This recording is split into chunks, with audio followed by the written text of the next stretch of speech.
selamat datang di Beetle Channel, semoga kita bahagia.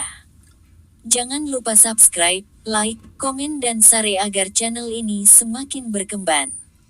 Terima kasih. Bab 968. Kata-kata Jasper menghantam Swan seperti sambaran petir. Pria itu menatap Jasper dengan mata melebar tak percaya. Ada terlalu banyak informasi yang terkandung dalam beberapa kalimat itu. Kamu menghancurkan keluarga Sion.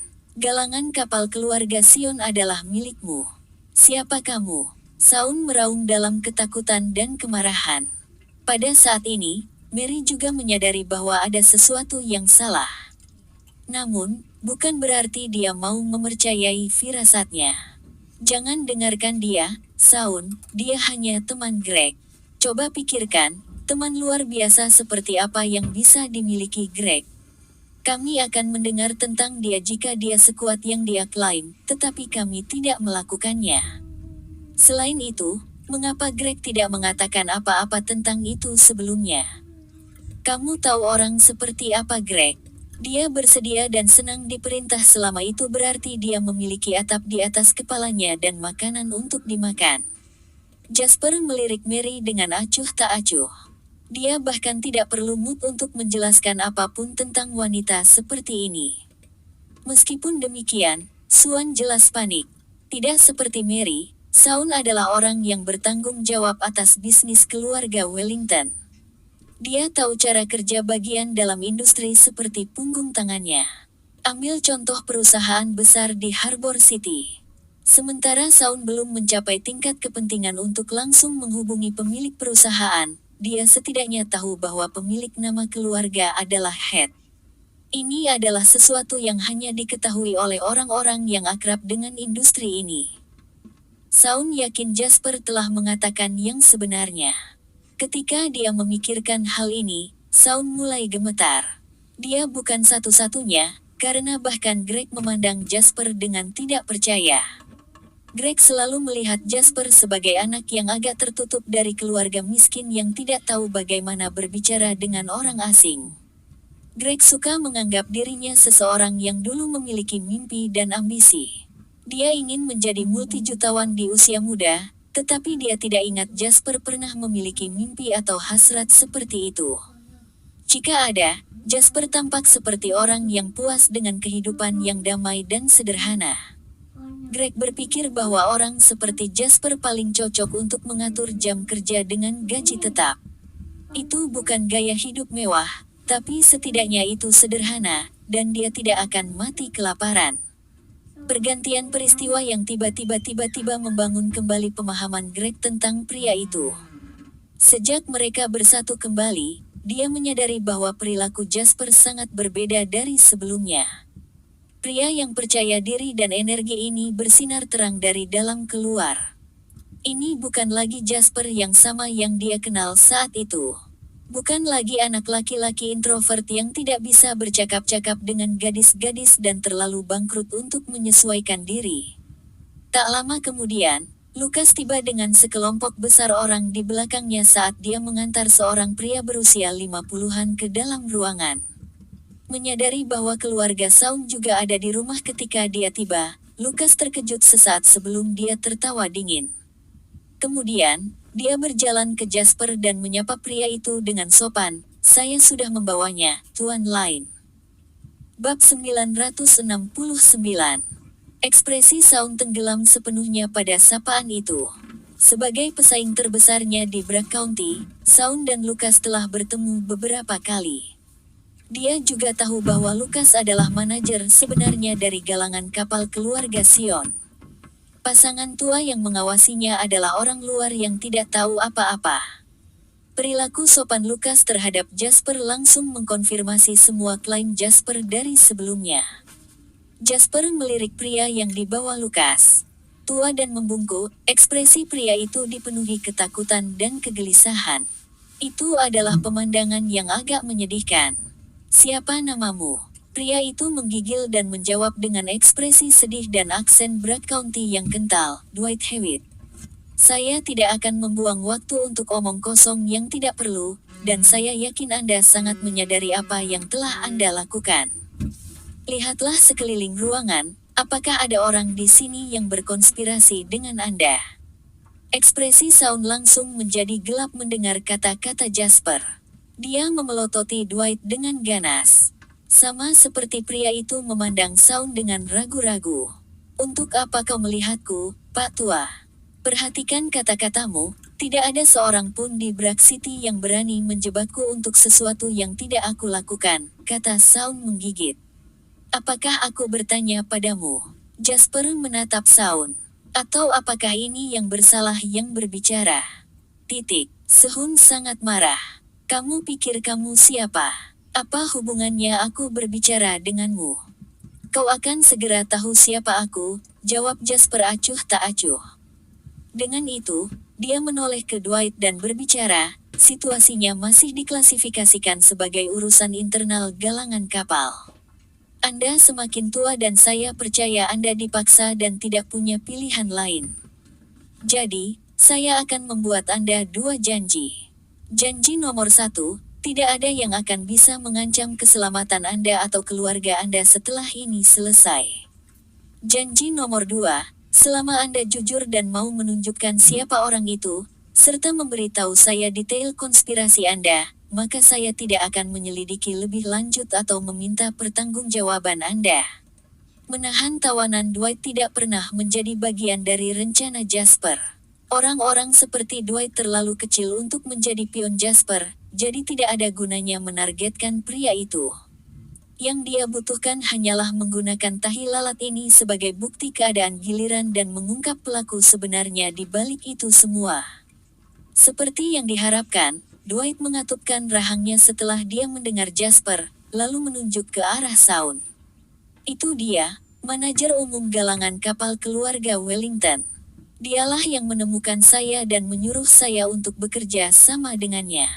Dia bilang dia akan memberi saya 50.000 jika saya membawa anak buahnya untuk menempatkan sejumlah bahan di area gudang galangan kapal.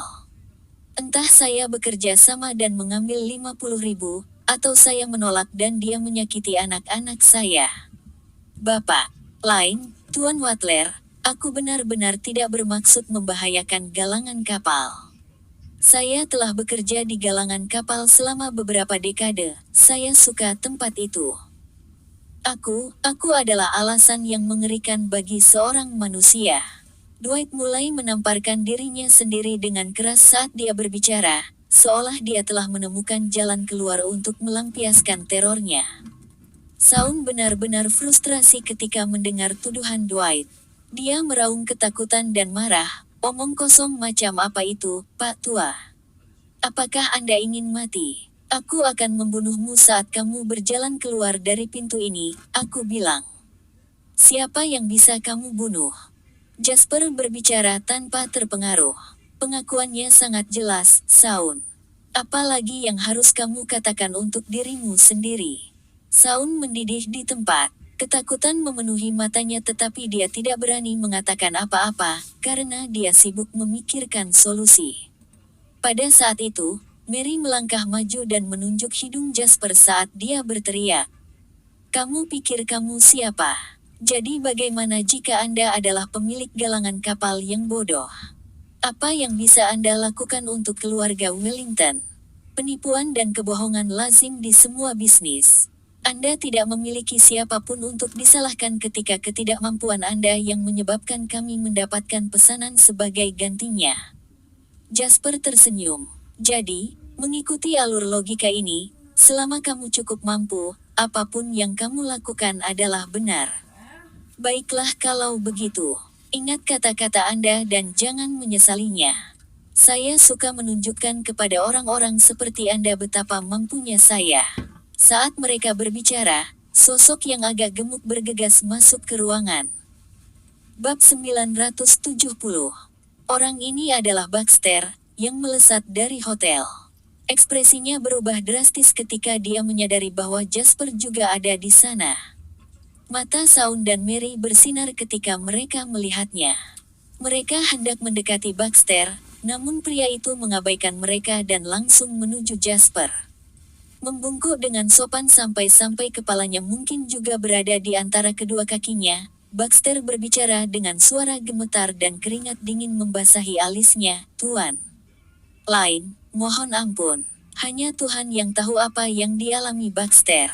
Baxter sudah panik ketika mengetahui bahwa Jasper datang secara pribadi untuk menangani masalah ini. Namun, Mary telah mengancamnya dan memaksanya untuk tinggal di Bragg County. Jadi, Baxter telah merencanakan untuk menyelesaikan ini secepat mungkin sehingga dia bisa kembali ke Harbor City, mengundurkan diri, dan melarikan diri. Meskipun demikian, sekitar 10 menit yang lalu, dia menerima telepon dari atasannya.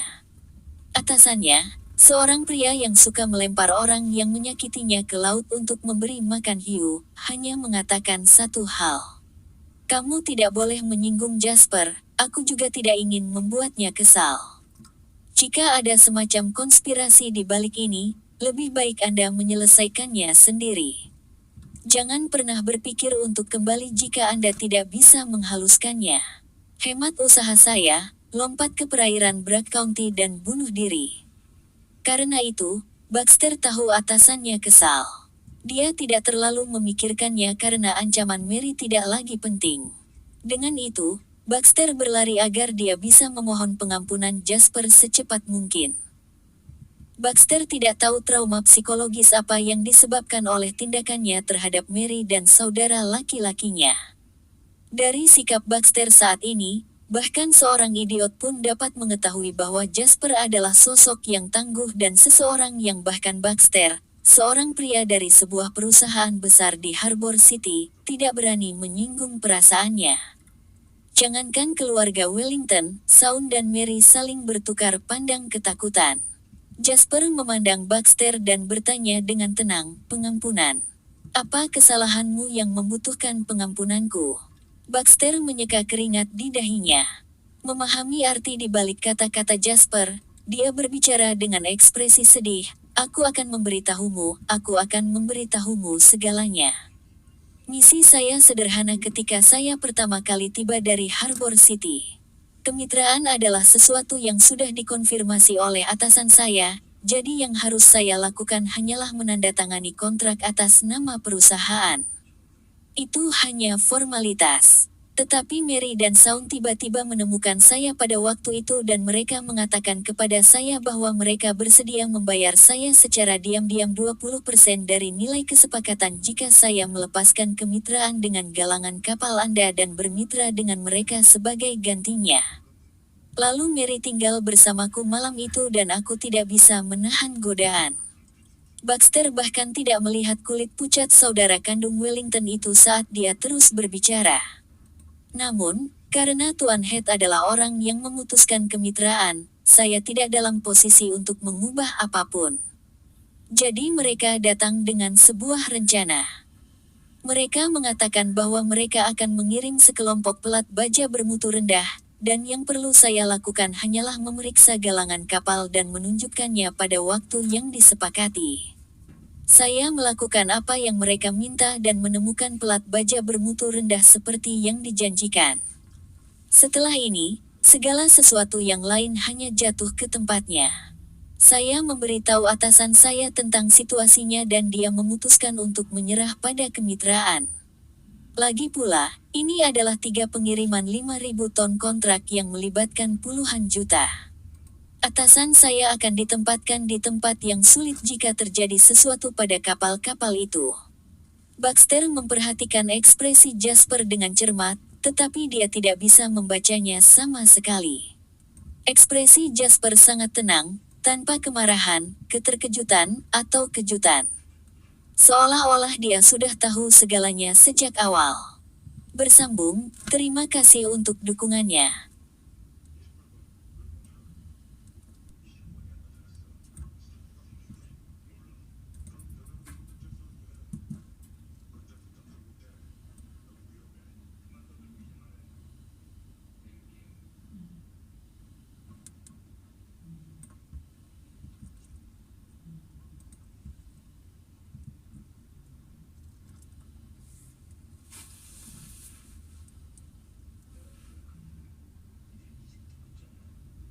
Berarti setakat yang permen ya? Hah? Sini.